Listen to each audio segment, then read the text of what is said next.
একটি নির্জন গ্রাম, যে গ্রামে এক অজানা রোগে মরতে থাকে গ্রামের সব লোক। ঠিক সেই সময় গ্রামে আসে 5 জন যুবক যুবতী, আর তাদের সাথে ঘটে নানা ভৌতিক ঘটনা। যেখানে তারা দেখতে পায় পথে লাশগুলো কবর থেকে উঠে আসছিল। কি কারণে এমন ভয়ানক ঘটনা ঘটতেছিল? কেনই বা মৃত লাশগুলো কবর থেকে উঠে আসছিল? এই প্রশ্নগুলোর উত্তর পেতে হলে আপনাদের দেখতে হবে আজকের পুরো ভিডিওটি। হ্যাঁ বন্ধুরা, আজ আপনাদের জন্য নিয়ে এসেছি 2023 সালে মুক্তিপ্রাপ্ত ইন্দোনেশিয়ান হরর গেমের উপর ভিত্তি করে নির্মিত মুভি পামালি দ্য টাইড কর্পসে মুভিটি। Welcome to cine story movie explain channel. তাহলে চলুন দেখে নেওয়া যাক আজকের এক্সপ্লেন। মুভির শুরুতে আমরা দেখতে পাই একটি কবরস্থানে একটি লাশকে নামানো হচ্ছে, যে লাশের শরীরে মারাত্মকভাবে জখম, এবং যে ব্যক্তিটি লাশ কবর দিচ্ছিল তার পায়ের মধ্যেও সে একই রকম জখম। একটু পর সেই ব্যক্তিটি শীষ বাজাতে থাকে, তার সাথে আরো অনেকেই শীষ বাজায় এবং কবর থেকে অনেকগুলো লাশ উঠে আসে। এই শীষ বাজার রহস্যটি আমরা পরে বুঝতে পারবো। তারপরের দৃশ্যে আমরা 5 জন যুবক যুবতীকে দেখি, যারা হয়তো চিকিৎসা দেওয়ার জন্য গ্রামে যাবে। তাদের সাথে ওষুধ ও ডাক্তারি সরঞ্জাম ছিল। তাদের মধ্যে 3 জন স্বাস্থ্যসেবী এবং 2 জন কবর খোঁড়ার লোক ছিল। তাদের মধ্যে একজনের নাম ছিল মিলা, একজনের নাম সেসেপ, আরেকজনের নাম পুপুট, গেন্ডিস এবং ডেডেন। তারপর তারা একে অপরের সাথে পরিচয় হয় এবং একটি নৌকা দিয়ে রওনা হয়। তারা দীর্ঘ পথ পাড়ি দিয়ে সেই গ্রামের উদ্দেশ্যে নৌকা থেকে নামে এবং নৌকার মাঝি ইউসুফকে জিজ্ঞেস করে গ্রামটি কত দূর। তখন মাঝি বলে আরো 3 ঘন্টা হাঁটতে হবে। তারপর তারা ঘন জঙ্গল দিয়ে সেই গ্রামের উদ্দেশ্যে হাঁটা শুরু করে। পথের মধ্যে তারা বাঁশ দিয়ে তৈরি কিছু অদ্ভুত জিনিস দেখতে পায়। অনেক রাস্তা হাঁটার পর তারা পথের মধ্যে একটু বিশ্রাম নেয় এবং পানি পান করে। তারপর আবার তারা চলতে শুরু করে। একসময় তারা সেই গ্রামটিতে পৌঁছে যায়। তারা এসে দেখে সেই গ্রামের অর্ধেক লোকই মারা গেছে এবং বাকি অর্ধেক অসুস্থ, যাদের চিকিৎসা দেওয়া হয় একটা পরিত্যক্ত কারখানায়। তারা একটি বাড়ির সামনে আসে। সেখানে ক্রস চিহ্ন দেখতে পায়, যার মানে হলো এই বাড়িতে কেউ নেই, যাদের সবাই মারা গেছে। তারপর 3 জন লোককে দেখা যায় যারা নতুন রোগী ও মৃতের হিসাব করছিল। তাদের সাথে সে 5 জন যুবক যুবতীর দেখা হয় এবং তাদের সাথে পরিচয় করিয়ে দেয়। তারা পরিত্যক্ত রুমে এসে অনেক রোগীকে দেখতে পায়, যাদের অবস্থা খুবই ভয়ানক, যেটি হয়তো কোনো ভাইরাস জনিত রোগ, এবং তাদের স্পর্শ না করার কথা বলে একটি লোক। এবং অন্য একটি রুমে এসে তারা অনেকগুলো লাশ দেখতে পায়।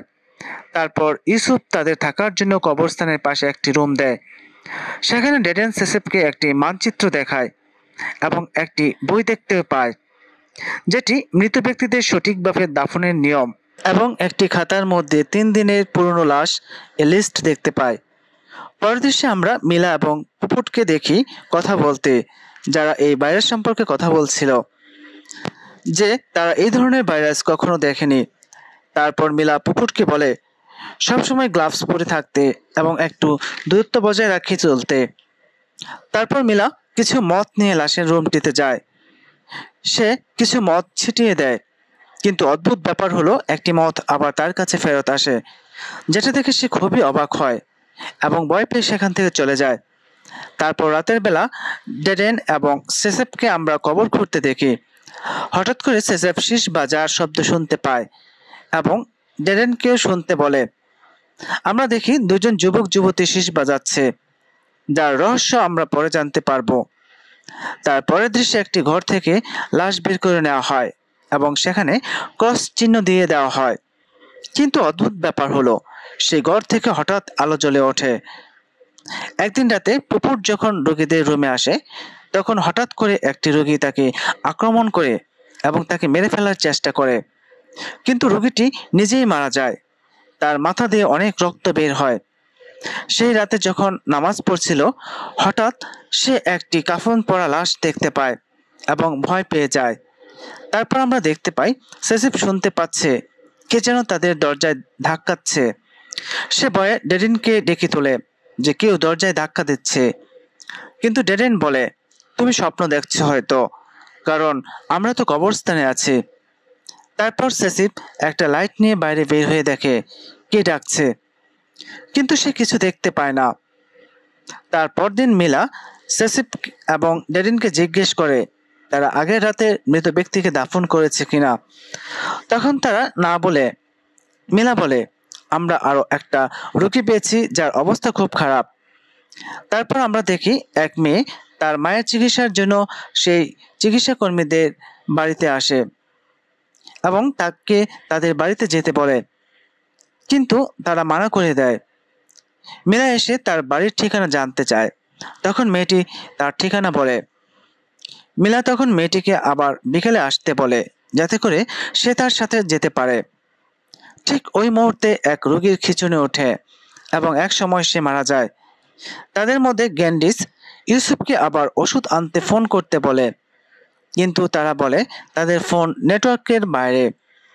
তারপর আমরা দেখি বিকেলবেলা মিলা সেই মেয়েটির সাথে একটা জঙ্গলের মধ্য দিয়ে তাদের বাড়ির দিকে যাচ্ছে এবং অ্যানেং নামের মেয়েটি মিলাকে তার বন্ধুর বাড়ির বাথরুম ব্যবহার করতে বলে। তারা দুজনেই সেই ঘরের ভেতরে যায় এবং এক সময় অ্যানেং এক মেয়েকে দেখে ভয় পায়।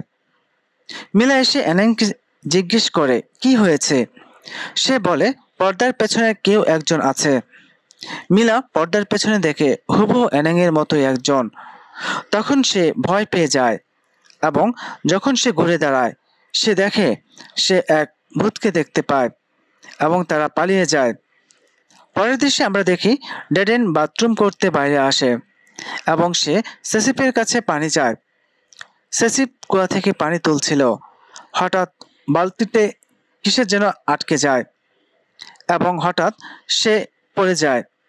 তখন সেসিপ কুয়ার ভেতর থেকে শব্দ শুনতে পায় যে কিনা বলছিল তাড়াতাড়ি করো।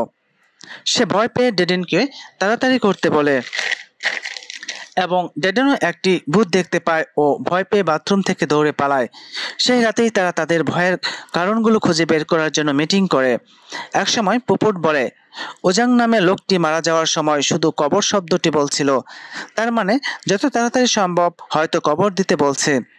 সেই মিটিংয়ে মিলা অনুপস্থিত ছিল। মিলা আর অ্যানেং যখন অ্যানেং এর বাড়ি আসে, মিলা অদ্ভুত কিছু বুঝতে পারে। তারপর সে অ্যানেং এর মাকে চিকিৎসা করে বাড়ি ফিরতে চায়। এর মধ্যে আরেক দৃশ্যে আমরা দেখি পুপুর যখন লাশের ঘরে যায়, হঠাৎ করে সেই লাশগুলো জানালা দিয়ে তাকায় এবং দেখতে পায় অনেকগুলো কাফন পরা লাশ। সেই লাশগুলো তাকে টেনে নিয়ে যায় এবং তার দেহ ছিন্ন ভিন্ন হয়ে যায়। এরপর দেখা যায় অ্যানেং বাইরে এসে শীষ বাজাতে থাকে এবং মিলা অবাক হয়ে দেখে। ও জিজ্ঞেস করে যে শীষ কেন দিচ্ছে। তখন অ্যানেং বলে এটা মৃতদের প্রতি আমাদের সম্মান করার উপায় এবং গ্রামের সবাই তাই করে। তারপর মিলা অ্যানেং এর কাছ থেকে বিদায় নেয়। একটা বাঁশঝাড়ের ভিতর দিয়ে আসতে থাকে এবং কিছু ভূত থেকে ভয় পেয়ে যায়। মিলা দৌড়াতে থাকে। একসময় মিলা পড়ে যায় এবং ভূতগুলো তাকে ঘিরে ধরে। আসলে মিলা এই ভূতগুলোকে স্বপ্নে দেখে। সে সেসেফকে বলে সে সত্যিই পোকং দেখেছে, যার মানে হলো বাসায় বাঁধা ভূত। এবং সেসেফ আরো বলে পুপুট এখনো ফিরে আসেনি। তখন আমরা দেখি গেন্ডিস পুপুটের মৃতদেহ দেখতে পায় এবং কান্না করতে থাকে, আর তার কান্না শুনে সবাই এসে পড়ে। তারপর দিন সকালে আমরা দেখি পুপুরকে কাফন পরানো হয় এবং গেন্ডিস যখন কাপড় গোছাচ্ছে তখন মিলা তাকে বলে আপনি পুপুটের লাশ রেখে কোথায় যাচ্ছেন। গেন্ডিস বলে আমাদের জীবন ঝুঁকিতে যদি আমরা এখানে থাকি।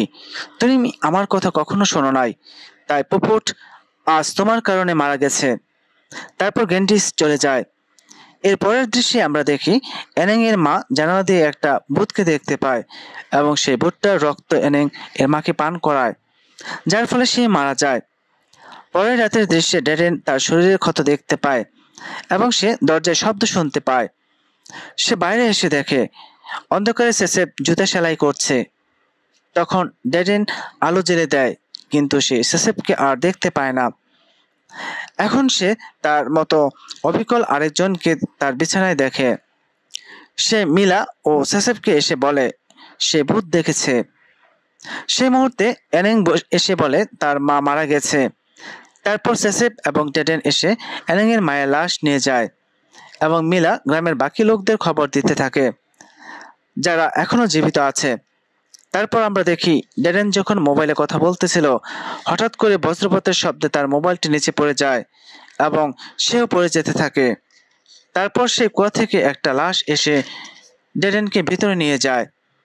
এরপর আমরা গ্যান্ডিসকে একটা গভীর জঙ্গলে দেখি। সে ভয় পেতে থাকে। হঠাৎ সে পুপুটকে দেখতে পায় এবং শুনতে পায় যেন সে পুপুটকে নিয়ে যায়। যখন সেসেপ লাশ কবর দিচ্ছিল, তখন তার সেই বইটির কথা মনে পড়ে। সে দৌড়ে ঘরে যায় এবং লাশ দাফন করার নিয়মটি পড়ে নেয়, কারণ লাশ ঠিকমতো দাফন না করলে গ্রামটি ধ্বংস হয়ে যাবে। মিলা এবং এনএম সেসেপকে ডাকতে থাকে। তখন সেসেপ এসে বলে যে সে নিয়ম ভঙ্গ করেছে, সে এই পোকং সৃষ্টি করেছে। গ্রামের মানুষ হত্যার পেছনে সেই দায়ী। এছাড়াও এই গ্রামের একটি ঐতিহ্য হচ্ছে ঘরের ভেতর খোলা ছাতা রাখা। হঠাৎ সেখান থেকে এনেং উধাও হয়ে যায়। মিলা আর সেসেপ ডেডেন এবং এনেংকে খুঁজতে থাকে। একসময় মিলা ডেডেনের মোবাইলটা পড়ে থাকতে দেখে এবং সেসেপ এনেংকে খুঁজে পায়। তারা দৌড়ে একটা ঘরের খাটের নিচে লুকিয়ে থাকে এবং মিলা ডেডেনের লাশ কুয়াতে দেখতে পায়। সে অনেক কান্না করে। একসময় তারা তিনজন একসাথে হয়। সেসেপ ডেডেনের কথা জিজ্ঞেস করলে বলে সে মারা গেছে, আমাদের তাকে ছাড়াই যেতে হবে। তারপর তারা দৌড়ে পালাতে থাকে, কিন্তু এনেং হঠাৎ থেমে যায়। সে গ্রাম ছেড়ে যেতে চায় না। একটু পর তারা অনেকগুলো লাশকে দেখতে পায়। তারা দৌড়ে পালায়, কিন্তু লাশগুলো তাদের পেছনে আসতে থাকে। হঠাৎ লাশগুলো সেসেপকে টেনে একটা কবরে ঢুকাতে চায়, কিন্তু মিলা তাকে ধরে রাখে। এদিকে কবর থেকে লাশগুলো তাকে টানতে শুরু করে। তখন সেসেপ সেই বইটি দেখে এবং মিলাকে বলে পিছনের পাতার লাইনগুলো পড়তে, কিন্তু লাশগুলোকে সেসেপ কবরে ঢুকিয়ে ফেলে। তখন এনেং লাইনগুলো পড়তে থাকে এবং সেই ভৌতিক লাশগুলো ভ্যানিশ হয়ে যায়। পরের দিন সকালবেলা আমরা দেখি ইউসুফ নৌকা দিয়ে মিলা, সেসেপ এবং এনেংকে নিয়ে চলে যায়। আর এখানেই মুভিটি শেষ হয়ে যায়। তো দেখা হবে পরবর্তী কোনো মুভিতে। সে পর্যন্ত ভালো থাকবেন। ধন্যবাদ সবাইকে।